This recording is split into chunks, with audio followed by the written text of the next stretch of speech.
You're looking at your face in the mirror, and there it is, a pimple, right in the center of your forehead. And your first instinct is to do what you've been told never to do, which is pick at it. But maybe, just maybe, you reach for a bottle of salicylic acid or benzoyl peroxide or some other chemical your dermatologist recommended, and it works, or at least it helps. But here's what you probably don't realize. You have access to more acne treatments than any human in history. You have laboratories full of chemists working to solve your skin problems. You have dermatology as an actual medical specialty.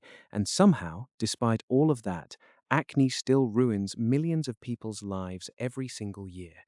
So the real question becomes this: what did ancient humans do? They didn't have any of this. They didn't have dermatologists. They didn't have spot treatments. They barely had soap. So how did they deal with the same biological problem that's affecting your skin right now? The answer might surprise you, because the truth is, ancient humans did deal with acne, and they dealt with it a lot more effectively than you might think. Not in the way you're thinking, though, not with fancy science, but with something far older and far more practical, something that modern medicine is only now starting to understand. Here's the thing about acne that nobody really talks about. It's not actually a disease, it's a symptom. It's your body telling you something is wrong. And here's what's really wild: the something that's wrong is almost always the same thing for almost everyone.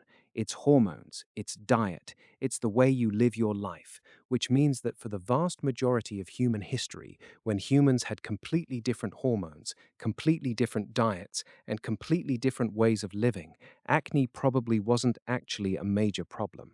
Think about that for a second. Think about the skeleton of a human that lived 10,000 years ago. That person's body was operating under completely different conditions. Their hormones weren't spiking in the same way because their diet was completely different. They weren't eating processed foods. They weren't eating vegetable oils. They weren't eating sugar. They were eating whatever they could hunt, whatever they could gather, and that's it. So their body chemistry was fundamentally different, which means their skin probably was too. But that's not the whole story. Because even though ancient humans probably had fewer acne breakouts than you do, some of them definitely still got acne. It's a biological reality that appears in human populations everywhere, regardless of diet or lifestyle, because it's ultimately driven by hormones. And those hormones were present in ancient humans just like they're present in you. So what did they do when a pimple appeared?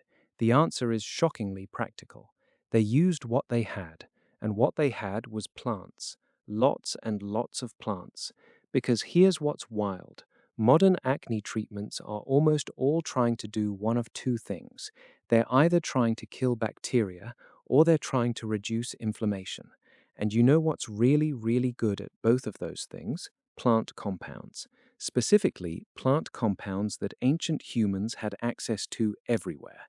Take tea tree oil, for example. Indigenous Australians were using tea tree leaves thousands of years ago. We don't know exactly how long because the records don't exist, but we know they were doing it. They'd crush the leaves, sometimes mix them with animal fat or rendered oil, and apply it directly to wounds and infections. Tea tree oil kills bacteria. It reduces inflammation. It actually works. And ancient Australians figured this out without any understanding of germ theory whatsoever. They just knew that it worked because they tried it and it got better. Or consider honey. Honey shows up everywhere in the ancient world as a treatment for pretty much everything, and historians usually dismiss it as superstition or folk medicine. But here's the thing: honey actually does work on acne. It kills bacteria. It draws out pus and infection. It reduces inflammation. The Egyptians were coating wounds with honey 5,000 years ago, and while we can't say for certain they were doing it specifically for acne, the logic is the same. An infected wound and an acne pimple are basically the same problem, biologically speaking. Infection, inflammation, and honey handles both. Then there's sulfur. Sulfur is volcanic and it appears naturally in lots of places around the world. And ancient peoples figured out that if you heat sulfur and apply it to your skin, or mix it into pastes and creams, it actually gets rid of acne. Seriously. This isn't ancient superstition. This actually works. Medical science now knows that sulfur kills the bacteria that causes acne and promotes skin cell turnover. But ancient peoples didn't know the mechanism. They just knew that it worked, and they used it. The really interesting part, though, is what ancient humans probably did most of the time. They left it alone. This is the part that modern medicine is only starting to understand. For the vast majority of human history, if you had a pimple, your options were basically these: leave it alone and let your immune system handle it, or use one of the plant remedies if it got really bad. You couldn't obsess over it. You couldn't order 17 different spot treatments online. You couldn't go to a dermatologist and get it lasered off. You just had to deal with it. And you know what? It probably cleared up faster than it does for you. Here's why. When you touch your face, when you squeeze a pimple, when you apply product after product after product, you're actually extending the inflammation. You're introducing new bacteria. You're damaging the skin barrier. Your immune system is trying to heal the spot, and you're constantly working against it. Ancient humans, by necessity, were much better at just leaving things alone. They had bigger problems to worry about. If you're hungry, if you're cold, if there are predators nearby, you're not thinking about a pimple on your forehead.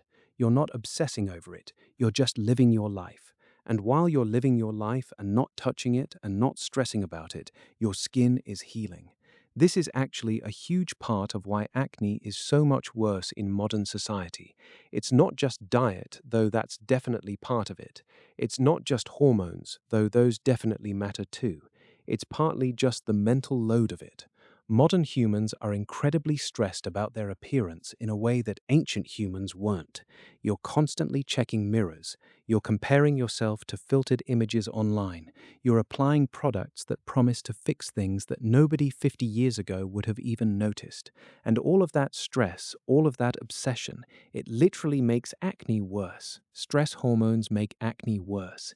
Inflammation makes acne worse. Touching your face makes acne worse. So ancient humans had a solution that modern humans completely lost. They had permission to not care. They also had something else we don't have: regular exposure to sun and salt water.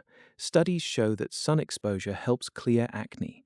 Not a lot of sun, because obviously UV damage is bad, but moderate sun exposure, it helps. And salt water is actively antimicrobial. So ancient humans living by the coast, spending time in the ocean, would have naturally been treating their acne without even knowing they were doing it. The diet thing is really important too. Modern acne breakouts spike during teenage years because of hormone changes, but they're massively exacerbated by diet. The average modern teenager is eating processed foods, drinking dairy, consuming vegetable oils, all of which are basically acne fuel. Ancient teenagers, when they were going through the same hormonal changes, were eating meat, vegetables, maybe some fruit, and that's it. Their acne would have been less severe. Not non-existent, but definitely less severe. So if you had to summarize how ancient humans dealt with acne, the real answer is this: they had fewer breakouts because their bodies and their diets were fundamentally different. When they did get acne, they had access to effective plant-based treatments that actually worked, and they had the psychological advantage of not caring as much, which meant they weren't making it worse, they weren't obsessing over it, they weren't applying 17 different products, they were just living their lives and letting their skin heal. Modern medicine has given us more tools, sure. We have prescription retinoids and antibiotics and lasers and all sorts of things, but we've also created a culture of skincare obsession that often makes things worse. We've created a food system that triggers acne. We've created stress and social pressure that exacerbates it. So while we have better treatments available, we've also made the problem bigger.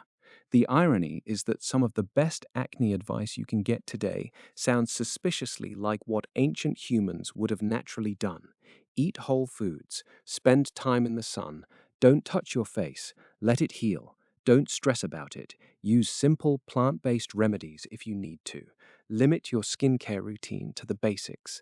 This is what dermatologists are increasingly recommending, not because it's trendy or ancient or natural, but because it actually works. And ancient humans were just doing this by default, not because they understood the science, but because it was the only option available to them.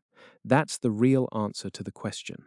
How did ancient humans deal with acne? They dealt with it better than we do, not because they were smarter or had better medicine, but because their entire lifestyle was optimized against it, and because they had the psychological freedom to just not care as much.